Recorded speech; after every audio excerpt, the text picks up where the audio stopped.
wejangannya Sunan Kalijogo. Di banyak babat dan serat Sunan Kalijogo ini disebut. Ada babat Tanah Jawa disebut, di babat Demak disebut, di beberapa serat-serat babat juga beliau disebut. Dan ada yang memeras ajarannya Sunan Kalijogo untuk masyarakat Jawa itu secara umum 10 ini. Yang pertama, urip iku urup. Urup cahaya ya, bukan urup ijolan. Nanti urup itu urup, ijol-ijolan. Kenapa urip itu urup? Berarti hidup itu kita harus bercahaya dan bisa mencahayai yang lain. Urup itu kan menerangi sekitarnya, nyala. Cuma untuk bisa menerangi sekitar, kita duluan harus bisa bercahaya. Kalau enggak ya enggak mungkin. Berarti apa? Nyalakan diri sendiri kita dulu, baru kita jadi urup yang bisa mencahayai yang lain. Itu urip itu urup. Yang kedua, ini yang terkenal, memayu hayuning bawono ambrasto dur angkoro. Bahasa agamanya amar ma'ruf nahi mungkar.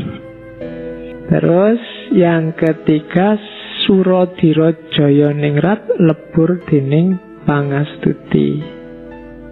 Percayalah yang jahat, yang jelek, yang rusak pasti akan kalah oleh kebaikan. Percayalah ini dan jangan setengah-setengah. Biar kalau melakukan kebaikan kalian mantep.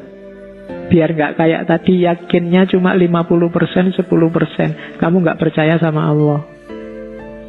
Jadi surat dirojaya nirat lebur dining pangastuti. Di level apapun, siapapun yang melakukan kejelekan pasti akan hancur. Entah sekarang, entah besok, entah kehancuran dalam bentuk apa. Percayalah itu. Itu yang ketiga.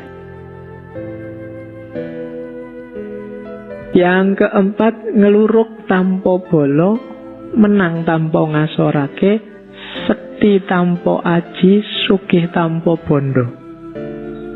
Oh, ini yang berat-berat entah gimana. Ngeluruk tampo bolo itu bisa menggerakkan orang tanpa pasukan. Bisa bikin banyak orang tergerak tanpa harus punya jamaah yang banyak. Ngeluruk tampo bolo.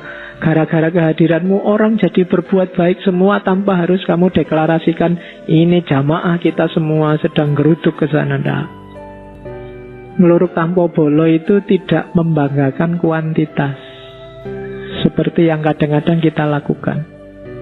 Jadi ngeluruk tampo bolo itu bikin orang jatuh hati tanpa harus ditekan oleh banyaknya jumlah. Dan menang tanpa ngasorake. Kita menang tapi tidak bikin orang jadi rendah. Tidak bikin orang kelihatan kalah. Tidak bikin orang kelihatan jadi jatuh. Itu menang tanpa ngasorake. Hakikatnya kita menang, tapi yang lawan kita itu tidak jadi jatuh, tidak jadi jelek, tidak jadi runtuh. Hakikatnya menang. Sakti tanpa aji.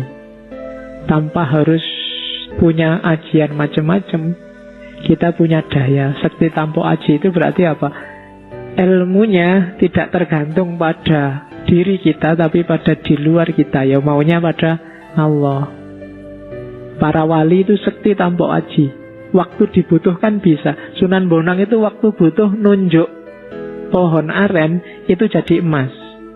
Tapi ilmu nunjuk jadi emas ini tidak ada di Sunan Bonang. Adanya hanya di Allah. Itu seizin Allah. Jadi iseng-iseng tidak bisa Sunan Bonang tiba-tiba santai ada kelapa ting emas, ting kelapa lagi ting, tidak bisa.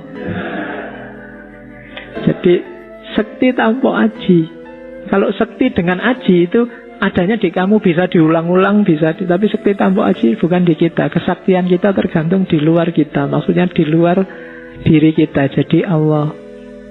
Jadilah orang yang sekti tanpa aji. Berarti kita disayang Allah. Dan sugih tanpa bondo. Sugih tanpa bondo itu kaya tanpa harus kelihatan punya banyak materi. Karena kaya dan tidak kaya itu tergantung batin kita.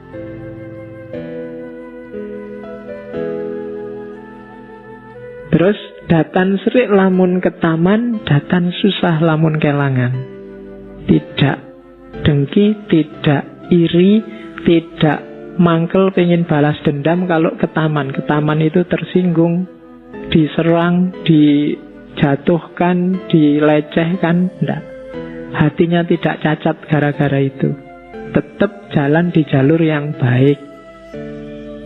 Dan datan susah lamun kelangan. Tidak susah kalau kehilangan apapun, karena tidak ada yang milik kita sendiri. Bahkan badan kita juga bukan, bahkan nyawa kita juga bukan milik kita. Semuanya yang punya Allah. Tidak ada yang bikin susah kalau kehilangan sesuatu, karena hakikatnya kita tidak punya apa-apa. Yang keenam, ojo ngumunan, ojo getunan, ojo kagetan, ojo aleman. Ini rada berat. Jangan mudah wow. Gumunan itu kan wow. Ya, emang gue harus bilang wow gitu. Nah itu ojo gumunan. Itu teorinya Sunan Kalijaga. Terus ojo getunan. Jangan gampang menyesali sesuatu yang sudah lewat. Getun menunjukkan kita tidak ridho, tidak rela dengan ketetapannya Allah. Ojo kagetan. Karena kaget itu menunjukkan kita tidak percaya bahwa Allah bisa bikin apa saja sesuai keinginannya. Ada apapun jangan kaget, biasa. Ada orang bisa ini, bisa itu, ada peristiwa ini, peristiwa itu, ya biasa. Kalau Allah menghendaki, apa sih yang tidak bisa? Itu namanya tidak gampang kaget, tidak gampang wow. Terus ojo aleman. Aleman itu manja.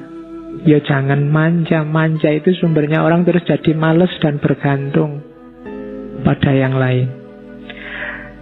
Terus ojo ketungkul marang kalungguhan, kadunyan lan kamarman. Jangan sampai kamu ditaklukkan oleh derajat, posisi, dunia, kekayaan, dan kesenangan.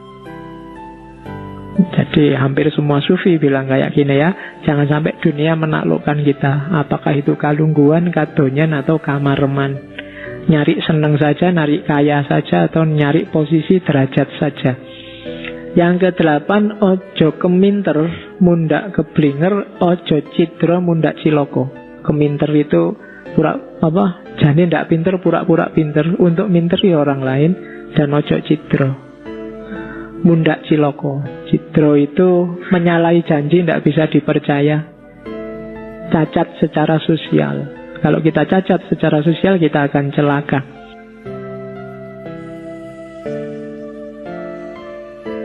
Ojo milik barang kang melok, ojo mangro, mundak kendo. Jangan terikat milik barang kang melok itu, jangan terpaku, jangan terpesona, jangan apalagi jatuh cinta, kandil pada harta milik kita, kepunyaan kita. Itu hakikatnya bukan milik kita. Dan ojo mangru, jangan bimbang, karena begitu kita bimbang kita akan kendo. Kendo itu semangatnya susut. Yakinlah kebenaran yang engkau lakukan pasti akan sukses. Ojo mangru mundak kendo. Dan yang terakhir, ojo adigang adigung adiguno. Jangan angkara murka, jangan jalankan semua kejahatan, kejelekan yang engkau sudah tahu apa itu isinya. 10 ya.